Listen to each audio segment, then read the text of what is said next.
ఫోటోపై నీ దృష్టి మారినా, ఫోటో ప్లేస్ మారినా ఆ క్షణమే నీ ఒంట్లోంచి నీ ప్రాణం సెలవు తీసుకుంటుంది. నువ్వు శవమైపోతావు. జాగ్రత్త, జాగ్రత్త, జాగ్రత్త.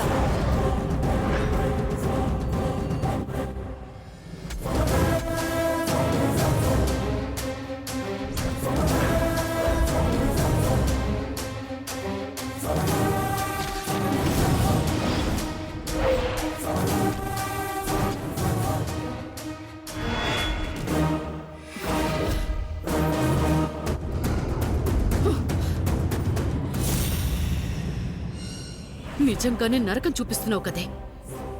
ఎంత మంచి ప్లాన్ వేసినా ఎలా బ్రతికొస్తున్నావే? నిజంగా నీకు నా చేతిలో చావలేదా? నువ్వే నన్ను చంపేస్తావా?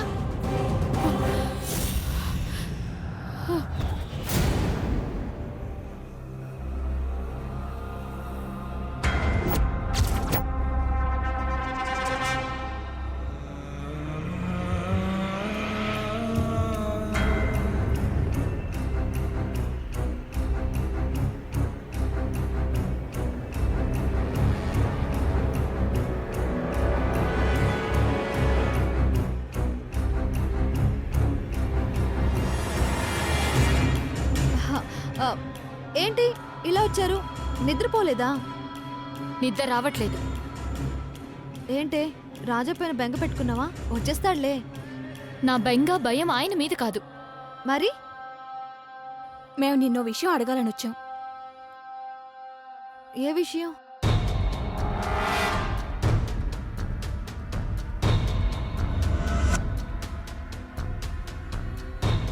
నీ ప్రవర్తన మాకు అర్థం కావట్లేదు. నీ మాటలు కొత్తగా ఉంటున్నాయి. ఏదేదో చేస్తున్నావు. ఎందుకు చేస్తున్నావో తెలియడం లేదు. నేనేం చేస్తున్నానే? దేని గురించి అంటున్నారు? అత్తయ్యకి నువ్వు చేస్తున్న సేవల గురించి అడుగుతోంది.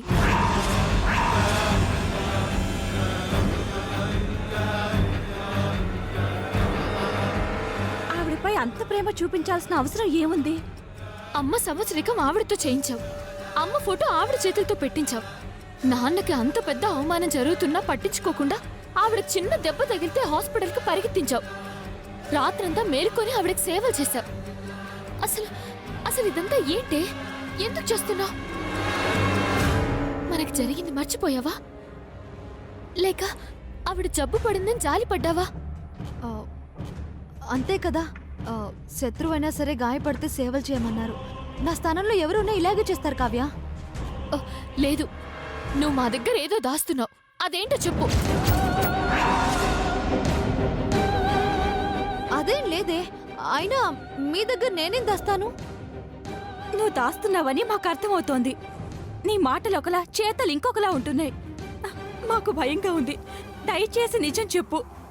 చెప్పకపోతే మా మీదొట్టే.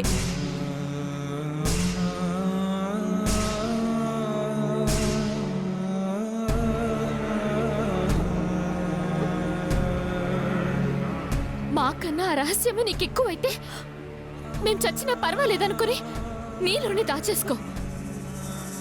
కానీ ఆ మాట మమ్మల్ని చూసి చెప్పు.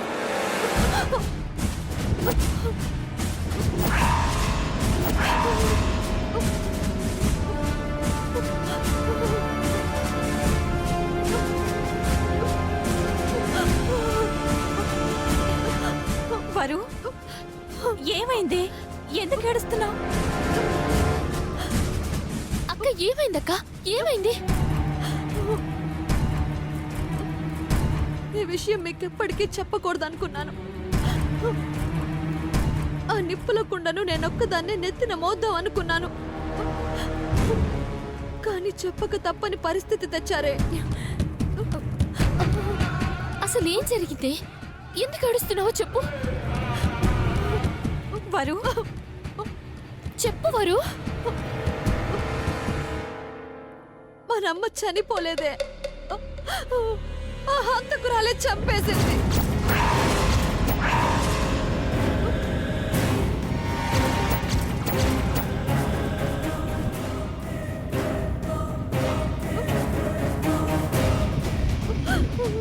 ఏమంటున్నావే? ఎవరు చంపారక్క? ఆ రోజు అమ్మకి ప్రాణగండం తప్పిందని డాక్టర్ గారు చెప్పారే, కానీ తెల్లారేసరికి అమ్మ ప్రాణాలతో లేదు. ఆ దేవుడు అన్యాయం చేశాడు అనుకున్నాం, కానీ ఒక దయ్యం అమ్మని పొట్టన పెట్టుకుందని అస్సలు ఊహించలేదు. ఆ రాత్రి ఏం జరిగిందో తెలుసా?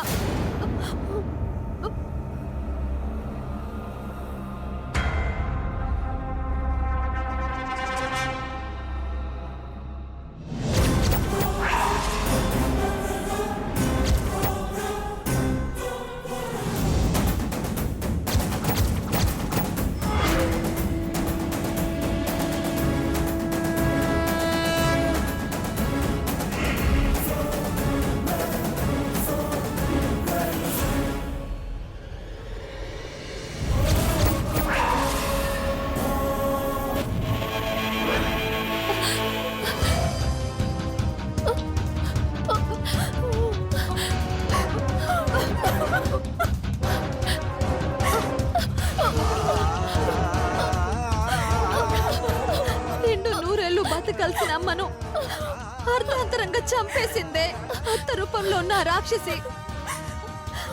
మనకి అమ్మను దూరం చేసిందే. ఆ నిజం తెలిసాక తన అంతు చూద్దామని ఇక్కడికొచ్చాను. అమ్మ చావుకి ప్రతీకారం తీర్చుకోవడానికి ఇదంతా చేస్తున్నానే.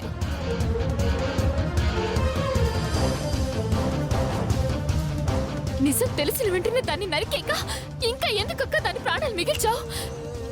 మన అమ్మను చంపిన హంతకురాల్ని ఇంకా ఎందుకు బ్రతకనిస్తున్నావు?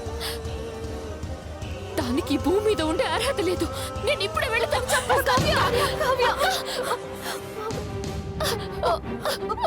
ఇదిగో, నువ్వు ఇలా ఆవేశపడతావని చెప్పలేదు. పసి బిడ్డ తల్లే, పచ్చి బాలింతరాలు, ఇదిలా కుమిలి కుమిలి ఏడుస్తుందని చెప్పలేదే. నిజం తెలిసాక నాకు నీలాగే ఆవేశం వచ్చింది. కత్తి తీసుకుని దాన్ని పొడిచి పొడిచి చంపేద్దామని నేను అనుకున్నాను, కానీ తర్వాత ఆలోచించానే, అది కరెక్ట్ కాదనిపించింది. అంటే దాన్ని వదిలేద్దామన్న నీ ఉద్దేశం? ఇంకా ఆలోచించేదేంటే? నీకు భయంగా ఉంటే చెప్పు, నాకేం భయం లేదు. చంపి జైల్లో కూర్చుంటాను. కావ్య, ఆగు కావ్య.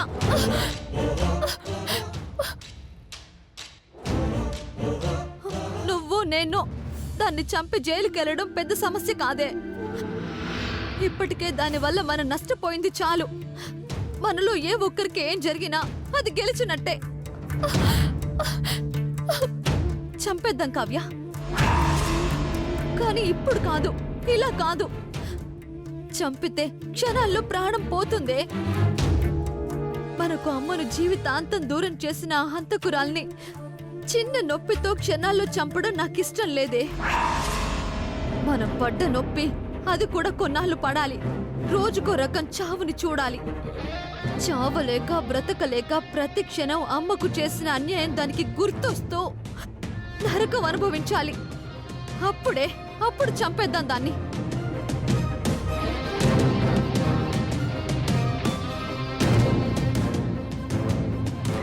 అప్పటి వరకు తన జోలికి మీరిద్దరూ వెళ్ళకూడదే. అంతా నేనే చూసుకుంటాను. నాకు మాట ఇవ్వండి.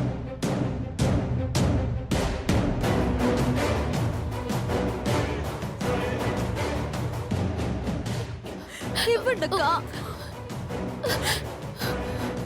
నా మాట మీద ఏ మాత్రం గౌరవం ఉన్నా మాట ఇవ్వండి.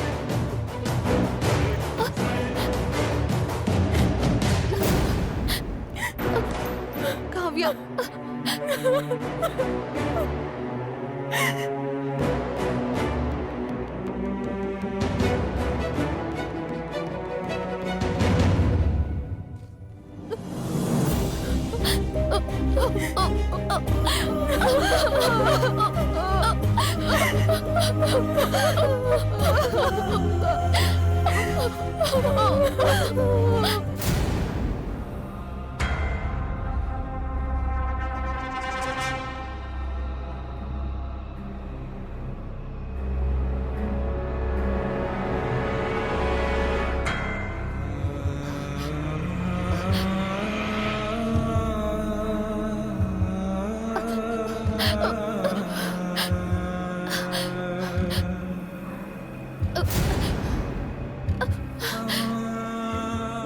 మీద ఏ మాత్రం గౌరవం ఉన్నా మాట ఇవ్వండి. సారీ అక్క. అమ్మని చంపిన హంతకురాలు కళ్ళ ముందు తిరుగుతూ ఉంటే నీలా నవ్వుతూ నేను నటించలేను. నా వల్ల కాదు. నేను మాట తప్పపోతున్నాను. తర్వాత నువ్వు నన్ను ఎలా శిక్షించినా సరే ఓర్చుకుంటాను. తిట్టినా కొట్టినా పడతాను. దాన్ని మాత్రం వదలను. దాని జోలికి వెళ్తాను.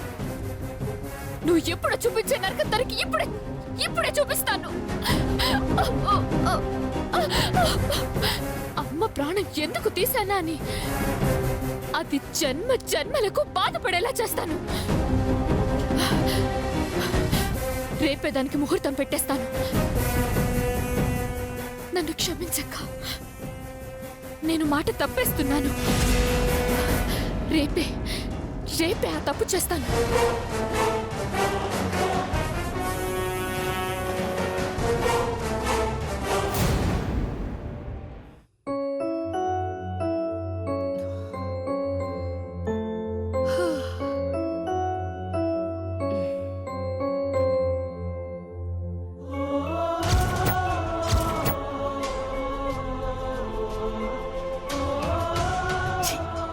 పొద్దున లేవగానే దీని మొహం చూడాల్సిన కర్మ పట్టింది. చచ్చి కూడా సాధిస్తాం.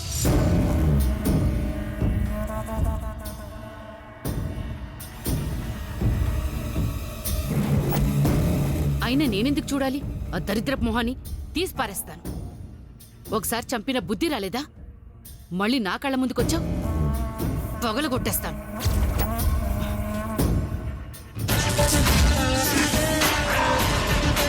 ఫోటోపై నీ దృష్టి మారినా, ఫోటో ప్లేస్ మారినా ఆ క్షణమే నీ ఒంట్లోంచి నీ ప్రాణం సెలవు తీసుకుంటుంది. నువ్వు శవమైపోతావు. నీ వల్ల నీ కూతురికి లోకువైపోయాను. బలం ఉండి కూడా బందీనైపోయాను. దాన్ని ఎలా డీల్ చేయాలి? ఎలాంటి ప్లాన్ వేసినా అమృతం తాగిందాల్లా బతికొస్తోంది. దాన్ని చంపితే గాని నేను బతకలేను.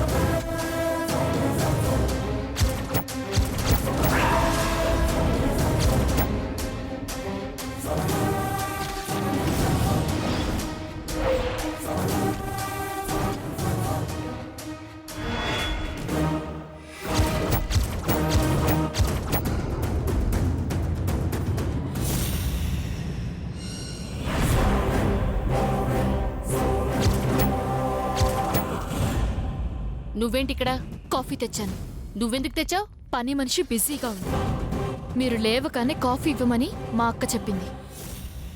తీసుకోండి. నువ్వెళ్ళు. తొందరగా తాగండి, వేడి తగ్గక ముందే.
కావ్య,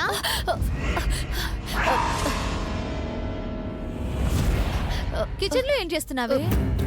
పాలు కలుపుకుంటున్నాను. పని మనిషి ఏమైందే? ఇంకా రాలేదు. తను రాకపోతే నువ్వు నన్ను అడగచ్చు కదా. నువ్వెందుకు చేస్తున్నావు? వస్తే ఏమైంది? నువ్వు ఇంటి గెస్ట్వి, పనులేవి చేయకూడదు, సరేనా? అలాగే.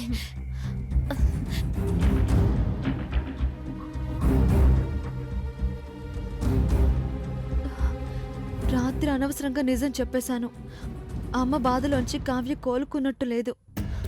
తేరుకోవడానికి కాస్త టైం పడుతుంది.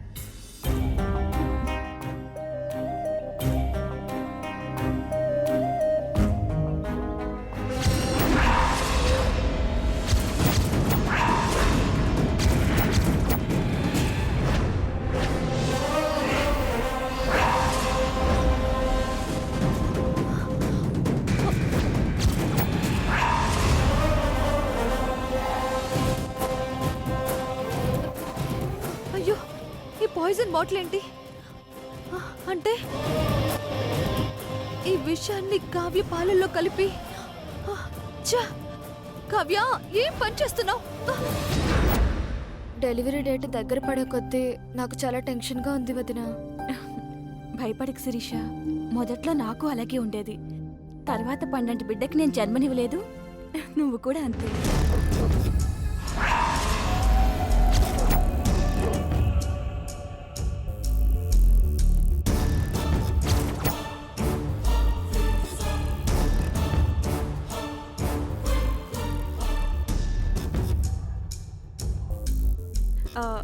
అవును శిరీష, నీకు పాప కావాలా బాబు కావాలా?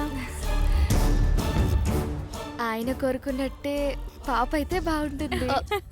అక్క, ఉయ్యాల్లో పాప ఏడుస్తుంది. ఎంత ఊరుకోబెట్టినా ఊరుకోవట్లేదు. నీ గురించే అనుకుంటా. వెళ్తాను.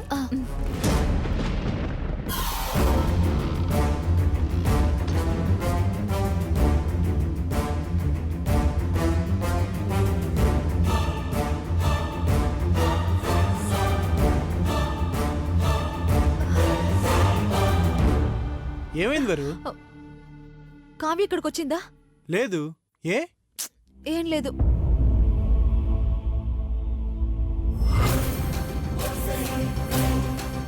పాలు తీసుకోదినా?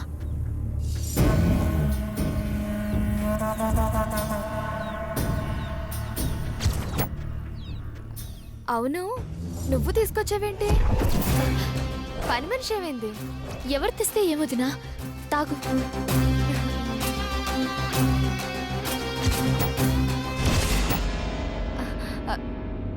కావ్య, నాకు పాప పుడుతుందంటావా బాబు పుడతాడంటావా? డెలివరీకి టైం ఉంది కదా, తాగుదునా?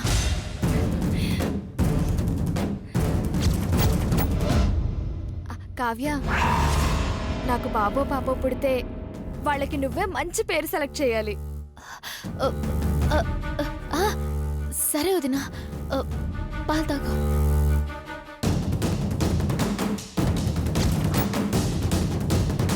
అది అబ్బా వదినా, పాలు చల్లారిపోతున్నాయి, తాగుదునా?